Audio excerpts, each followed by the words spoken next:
আমি তো ভালো চাষ করতে পারি, তো ইন্ডিয়ায় তো আমার একটা মেডেল দেওয়া দরকার চাষের জন্য। আব্বা একটা কথা বলবো? কি বলবি বল। আব্বা আমি যে কাজ করিনি তুমি কি তার জন্য আমার বকবা না মারবা? আরে ঝাঁটার মরণ, তুই যেই কাজ করিনি সেই কাজ জন্য কেন বকবো আর কেন মারবো?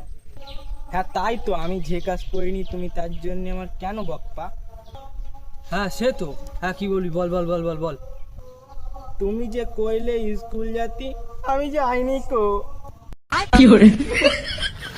তারপর তুমি যে কইলে দাদির ওষুধ আনতি, আমি আনিনি কো। সুমন্দির কাজ দেখেছো? তারপর বললে না মাঠে ভাত আনতি, আমি আনিনি কো। লাও দেখেছো? ও ভাই রে ভাই, আচ্ছা ওইসব বাদ দে, তোর যে বললাম চাচার কাছ থেকে 85 টাকা নিয়ে আসছি, তুই কি নিয়েছিস? আব্বা আমি না তোমার ছেলে, ওরা আমাকে আলাওয়ালা ভেবে টোপকে লেচ্ছিল।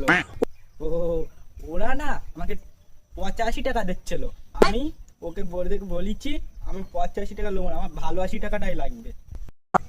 লাও এখানেও 5 টাকা লাগ। তোরে যে কইলাম গোমডার 500 টাকাটা ভেঙে এসছি, তুই কি সেটা লেছিস? আব্বা তুমি আমার এই কথাটা শুনলে না, তুমি আমার কোলেলে নাচপা, এমনকি তুমি আমাকে কোদালও দিতে না মানে মেডেলও দিতে পারো।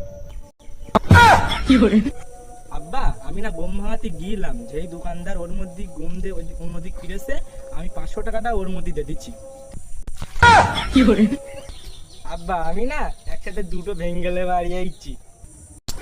কি ছেলে মজা করলাম রে আমি। আব্বা